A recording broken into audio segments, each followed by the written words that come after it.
Boa noite. O Senado agora está no ar com as notícias desta terça-feira. Senadores e deputados se reúnem daqui a pouco para analisar vetos da presidente Dilma Rousseff e votar projetos de lei. Vamos conversar ao vivo com o repórter Dante Ascioli, que vai acompanhar a sessão do Congresso Nacional. Dante, quais são os itens da pauta que os parlamentares consideram mais importantes? Boa noite. Boa noite, Antônio. Boa noite a todos.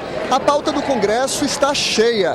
São 13 vetos a projetos aprovados pelo Legislativo, mas rejeitados pela presidente Dilma Rousseff. O mais polêmico deles é o que garante reajuste aos servidores do Poder Judiciário. E os trabalhadores estão aqui, vieram ao Congresso para pressionar os parlamentares pela derrubada desse veto. Mas o governo argumenta que o aumento iria provocar um custo extra de mais de 36 bilhões de reais até 2019. O ministro da Fazenda, Joaquim Levy, esteve esta tarde no Congresso e se reuniu com o presidente Renan Calheiros e líderes de partidos aliados. Ele saiu do encontro otimista com a possibilidade de manutenção do veto. Eu acho que há um crescente entendimento da importância da manutenção dos vetos e eu acho que esse é o primeiro passo para a gente evoluir a outros projetos importantes, obviamente com multiplicidade de visões, diversidade de abordagens, é um país democrático, mas em que as pessoas estão pondo o interesse do Brasil na frente, entendendo a importância da gente tomar aquelas medidas que vão trazer as condições para a gente crescer, para o PIB voltar a crescer, a retomada, para a gente estar preservando os empregos. O clima aqui no Salão Verde do Congresso está esquentando. Os parlamentares estão passando para o plenário da Câmara dos Deputados, onde será a sessão do Congresso, e continuam pressionando pela derrubada do veto ao reajuste do Poder Judiciário. Além desses vetos, o Congresso pode analisar 11 matérias que tratam de matérias orçamentárias. Um deles garante 368 milhões de reais para pagar benefícios a mais de 10 mil pensionistas e aposentados do Instituto Aeros, o fundo de pensão dos ex-empregados da Varig e da Transbrasil. Os parlamentares também podem votar o projeto de lei de diretrizes orçamentárias, que orienta o Congresso na elaboração do Orçamento Geral da União para 2016. Para dar conta desta pauta extensa, o presidente Renan Calheiros já anunciou, além da sessão desta terça-feira, o Congresso volta a se reunir às 11 da manhã de quarta-feira e também na próxima semana. Voltamos ao estúdio com Antônio Machado. Obrigado, Dante. A Comissão Mista de Orçamento aprovou a revisão da meta fiscal do Poder Público. O projeto, que ainda precisa ser aprovado pelo plenário do Congresso, estipula déficit de 119 bilhões de reais. No início do ano, o governo estimava superávit no orçamento de 66 bilhões de reais, ou seja, receitas superiores a despesas, sem contar os juros da dívida.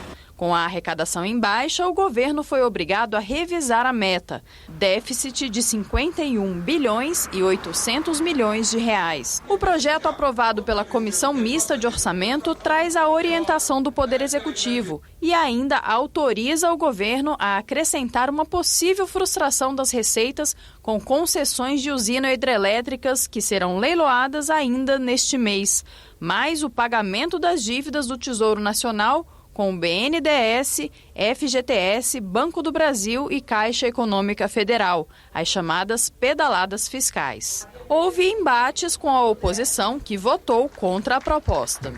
O governo mudou a meta fiscal de 2015, mas o governo não muda aquilo que já ocorreu. O governo, em 2015, cometeu pedaladas, cometeu crime de ampliar sua dívida no BNDES, ampliar sua dívida com dinheiro do Fundo de Garantia, da Caixa Econômica Federal, do Banco do Brasil. E isso é insanável. Isso já está devidamente lançado na contabilidade do governo. Nós temos uma meta fiscal que foi estabelecida o ano passado, numa outra conjuntura, em função da receita não ter se realizado como nós esperávamos, nós temos um déficit. Então nós precisávamos corrigir essa meta na LDO para que nós não incorrêssemos, e nenhuma contradição com a legislação. Uma comitiva de 3 senadores fez nesta terça-feira uma diligência na cidade de Mariana, em Minas Gerais, e na mineradora Samarco. A empresa é responsável pela barragem de rejeitos que se rompeu no dia 5 de novembro. Por telefone, o repórter Tiago Tibúcio tem as informações direto de Mariana. Os senadores Wilder Moraes, Sérgio Petecão e Zezé Perrella chegaram a Mariana às 5 horas da tarde e se encontraram com as comissões de representantes das famílias atingidas pela tragédia no centro da prefeitura, montado para acompanhar a crise.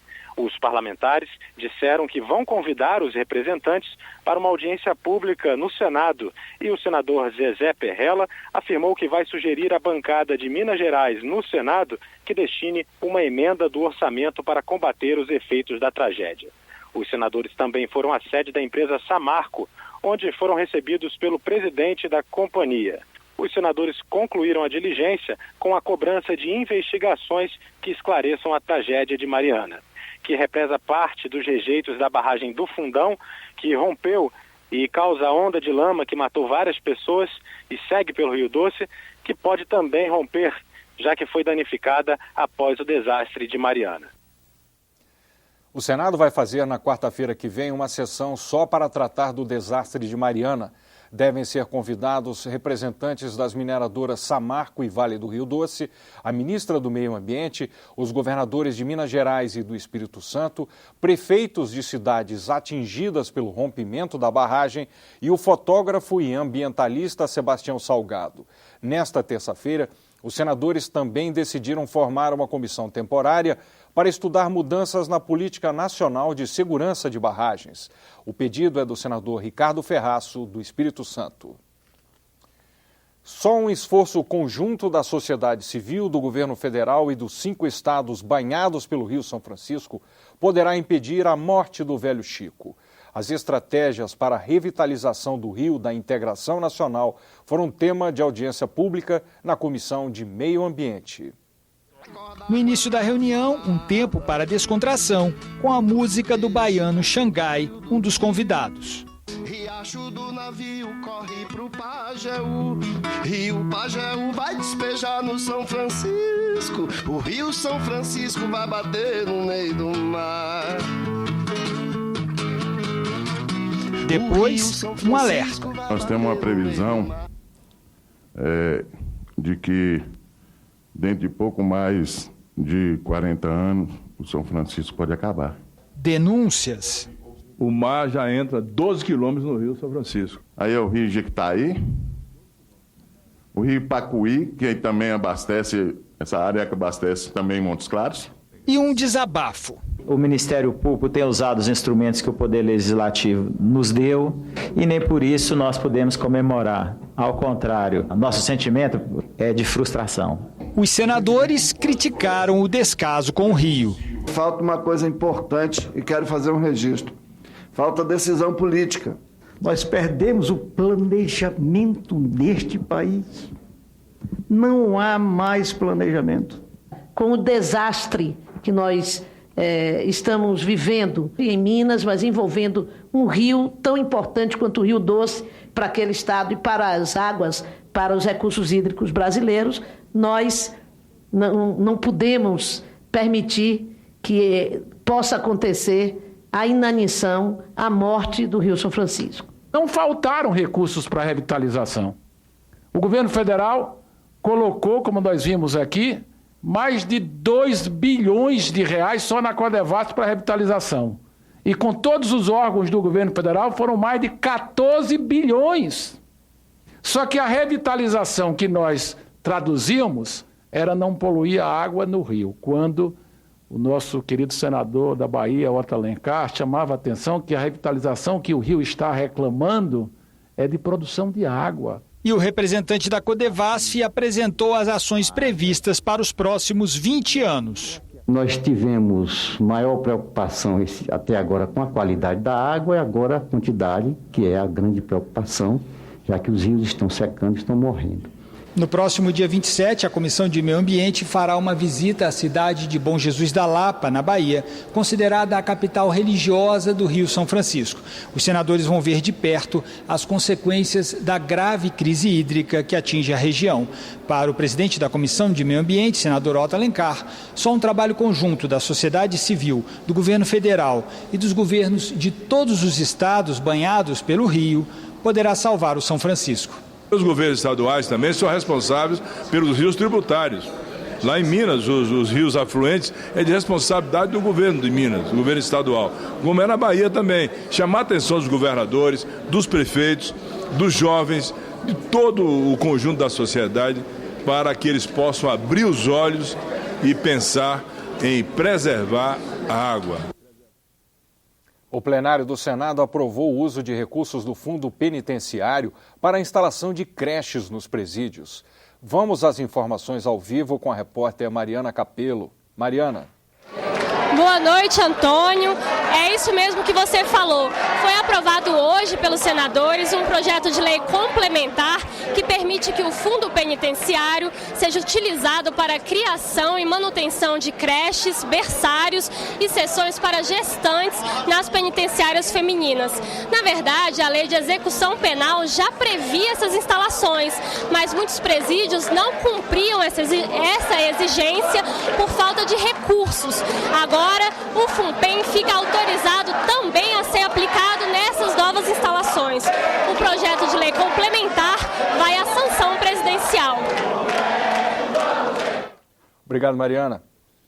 Avança no Senado um projeto que proíbe as operadoras de telefonia de bloquear os aparelhos com chips da concorrência. Nesta terça, a proposta foi aprovada pela Comissão de Ciência e Tecnologia. O projeto aprovado na comissão determina que aparelhos celulares com fidelização só podem ser vendidos se houver redução no preço ou no valor do plano. E a fidelização pode durar no máximo 1 ano. A multa por rescisão do contrato deve ser proporcional ao período e ao benefício recebido pelo usuário. As prestadoras de serviço de celular também ficam proibidas de bloquear os aparelhos para que não possam ser usados com chips de outras operadoras. O senador Flecha Ribeiro apresentou um voto em separado pela rejeição do projeto, argumentando que o assunto não deve ser matéria de lei. Acho que o Congresso Nacional criar uma nova lei em cima de algo que já está regulamentado pela agência reguladora, no caso a Anatel, nós vamos trabalhar no sentido de criar uma nova lei para algo que já existe. Mas os senadores decidiram pela aprovação. Esse projeto ele transcende até a questão da Anatel. Ele passa também a versar sobre relação de consumo e dá mais uma proteção ao consumidor, tendo em vista que a gente, em que pese eu concordar com o senador Flecha de que realmente essas agências poderiam estar fazendo essa proteção, mas a gente tem a experiência do que tem sido essas agências fiscalizadoras no Brasil, que infelizmente não tem cumprido contente o seu papel. O projeto ainda será analisado pela Comissão de Defesa do Consumidor. O Senado tem, a partir de agora, uma comissão permanente para acompanhar as ações de transparência e governança pública. O senador Paulo Bauer foi eleito presidente com mandato até o fim de 2016. Esplanada dos Ministérios, símbolo do poder, mas também da burocracia estatal. Em tempos de redes sociais e comunicações instantâneas, o cidadão fica cada vez mais exigente, com toda razão. Para o necessário controle social, é imprescindível que a máquina pública seja transparente. Sem dúvida nenhuma, nos dias de hoje, transparência é uma obrigação, além de ser uma das grandes forças e forma de preservação da democracia. E, de outro lado, falar em governança pública é falar em modernidade, é falar em avanço, é falar em algo que o Brasil precisa adotar. A comissão, que tem caráter permanente, pretende reunir e divulgar amplamente dados sobre atos e recursos públicos, inclusive aqueles relativos às organizações organizações não governamentais, complementando a Lei de Acesso à Informação de 2011 e a Lei 131 de 2009, que disponibiliza em tempo real dados de execução orçamentária e financeira de todos os entes da federação. Os temas, quer da transparência, quer da governança, permitem um universo de ações e de temas que podem ser aqui tratados, inclusive na parte de qualificação de municípios do Estado, utilizando o Interleges, que tem um corpo técnico muito qualificado. Embora não tenha caráter fiscalizador, a nova comissão terá o foco inicial nas agências e nos fundos arrecadados junto à população. Nós vamos nos debruçar, sim, no terceiro setor, nas agências reguladoras, em tudo aquilo que nós sentirmos que precisa de chegar mais informação à sociedade.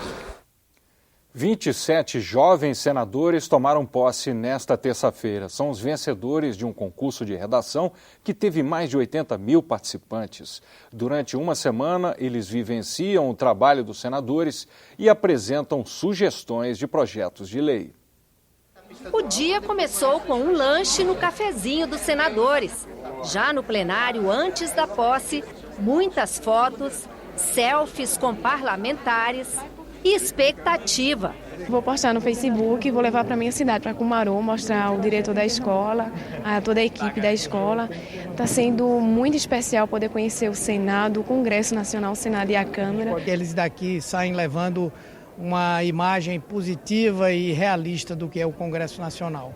Eu estou bem ansiosa e muito honrada por estar aqui representando meu estado. É uma grande alegria estar aqui e esperando a posse muito ansiosamente. Expectativa também para Franciara, mãe da Maria Clara, terceiro lugar no concurso de redação. Num universo de 80 e quase 85 mil redações e minha filha ficar em terceiro lugar é muito emocionante e gratificante.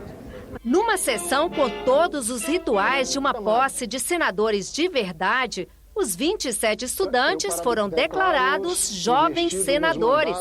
Mariana Souto, de Minas Gerais, primeiro lugar no concurso de redação, fez o juramento. Prometo guardar a Constituição Federal e as leis do país, desempenhar fiel e lealmente o mandato de jovem senadora. Pelo Estado do Espírito Santo, Lucas do Nascimento Tomás. Assim eu prometo. Política é verdadeiramente uma missão. Não tem que ser profissão de ninguém, tem que ser missão. Instrumento de justiça, instrumento de transformação social. E no dia que o povo brasileiro assim entender e assim compreender cada vez mais, e vocês fazem esse papel, com certeza teremos um país muito mais justo, muito mais digno, em todos os cantos. A primeira missão oficial foi eleger a mesa diretora. A estudante Cindineia Ramos, do Maranhão, foi eleita presidente. É com muita alegria que assumo a coordenação dos trabalhos da legislatura 2015 do projeto Jovem Senador. Democracia. Eu tenho a convicção de que essa palavra sintetizará toda a nossa semana em Brasília. Iremos respirá-la rotineiramente. Eu informo aos jovens senadores que irão debater nas comissões temas com o intuito de elaborar sugestões de projeto de lei do Senado Jovem. Está encerrada a presente sessão.